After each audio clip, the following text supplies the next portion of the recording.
오늘 아침을 여는 말씀은 에스더 1장 11절에서 12절까지 말씀입니다.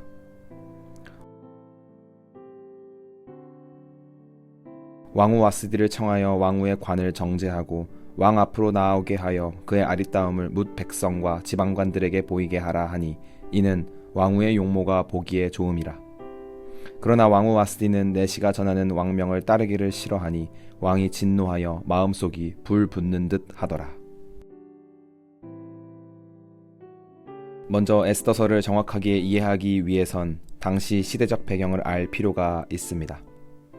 에스더서는 에스라서, 느헤미야서와 함께 포로 귀환 시대의 역사를 다루고 있습니다. 총 3번에 걸쳐서 이뤄진 포로 귀환 중에서도 1차 포로 귀환과 2차 포로 귀환 사이인 아하수에로 왕 시절에 페르시아의 수도에 살던 포로 유대인들 공동체를 중심으로 기록된 성경입니다. 그런 에스더서에는 독특한 점이 한 가지 있는데 그것은 바로 에스더서 안에는 단 한 번도 하나님에 대한 언급이 나타나지 않는다는 점입니다. 여호와, 하나님, 주 같은 단어도 일절 없고 하나님의 율법이나 언약, 제사에 대한 용어도 없습니다. 그래서 과연 에스더서에서 신학이나 신앙을 논할 수 있을까에 대한 의문을 바탕으로 정경 안에 포함되는 것이 옳은지에 대한 논의도 크게 있었습니다. 그러나 비록 하나님이라는 단어가 단 한 번도 등장하지는 않지만 깊게 들여다보면 하나님의 손길과 주권이 가장 잘 묻어나 있는 성경이 에스더서임을 알 수 있습니다. 그렇다면 과연 하나님은 우연의 연속처럼 보이는 사건들 속에서 어떻게 하나님의 하나님 되심을 증거하고 있는지 깨달아 아는 시간이 되길 소망합니다. 에스더서 1장 말씀은 페르시아의 아하수에로 왕이 벌였던 연회에서 벌어진 사건을 우리에게 소개하고 있습니다. 아하수에로 왕은 페르시아의 4번째 왕이었습니다. 그는 인도에서부터 구스까지 총 127개의 지방을 다스렸던 막강한 권력을 지닌 왕이었습니다. 그런 그가 각 지방의 귀족들과 지방관들을 모아 잔치를 베풉니다. 그런데 그 잔치의 규모가 어마어마합니다. 무려 잔치의 일수가 180일 동안 지속됐으며 그 잔치가 끝이 아니라 백성들만 따로 모아 7일 동안 추가적인 잔치를 진행합니다. 이 모든 잔치가 이루어진 곳은 왕궁 후원뜰이었는데 정원에는 백색, 녹색, 청색, 자색 등의 휘황찬란한 장식들과 회장들로 가득했습니다. 이러한 색들은 당시에는 함부로 낼 수 없는 고급 염료였기 때문에 이를 통해 연회의 규모가 상당했다는 것을 알 수 있습니다. 또한 왕은 금잔에 음료를 제공했는데 이 잔들은 페르시아 국가적 행사 때 사용되던 특별한 잔으로 각각 다른 디자인으로 제작된 예술 작품이었습니다. 심지어 아하수에로 왕은 술을 마시는 관습에 얽매이지 않고 각자 원하는 대로 마실 수 있게 하며 자유로운 연회의 분위기를 만들어냈습니다.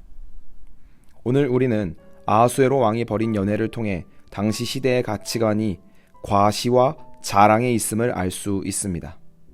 아하수에로 왕은 오늘 연회를 통해서 총 3가지를 과시했습니다. 첫 번째는 부와 명예입니다.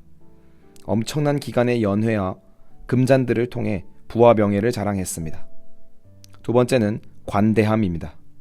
아하수에로는 지도자들만 모아서 연회를 연 것이 아니라 일반 백성들까지도 초청하여 연회를 열었습니다. 또한 왕궁의 법도를 모를 일반 백성들이지만 그들이 관습에 얽매이지 않고 원하는 대로 즐기고 마실 수 있게 두었습니다.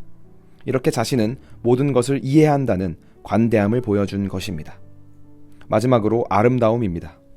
만들기 힘든 귀한 색의 휘장들과 예술작품들을 전시함으로 아름다움을 과시한 것입니다. 이처럼 당시 시대는 이런 과시와 자랑이 자신들의 정체성이었고 이것이 행복이라고 여겼습니다. 이러한 생각은 어디까지 이어졌는가 하면 아하수에로 왕은 연회 중간에 자신의 왕후 와스디의 아름다움까지도 자랑하고자 합니다. 그래서 왕후를 연회장으로 불러냅니다.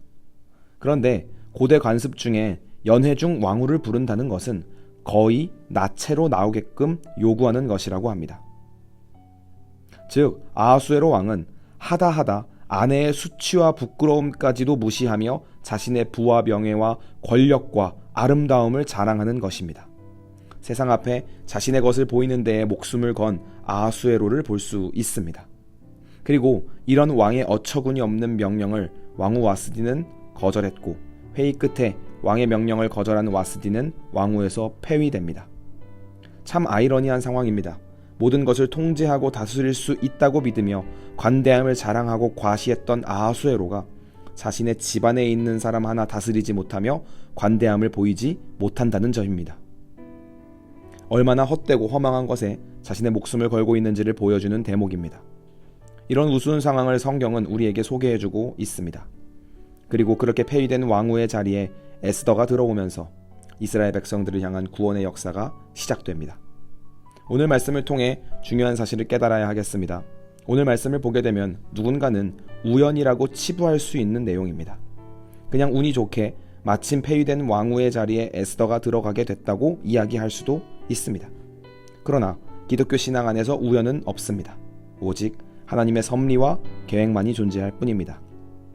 오늘 에스더 1장 말씀은 앞으로 이어질 우연처럼 보이는 순간순간 속에서 하나님은 어떻게 이름도 없이 빛나고 계셨는가를 보여주는 예고편입니다.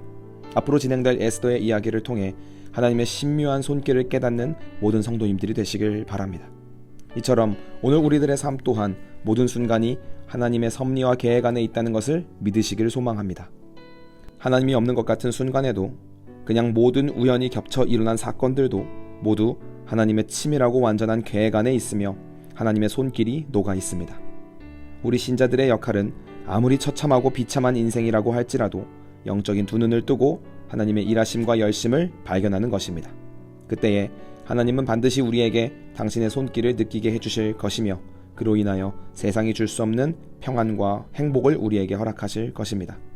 오늘 하루를 살아가시면서 우연에 기대 사는 인생이 아니라 하나님의 주권에 잇대어 살아가는 모든 성도님들이 되시길 간절히 소망합니다.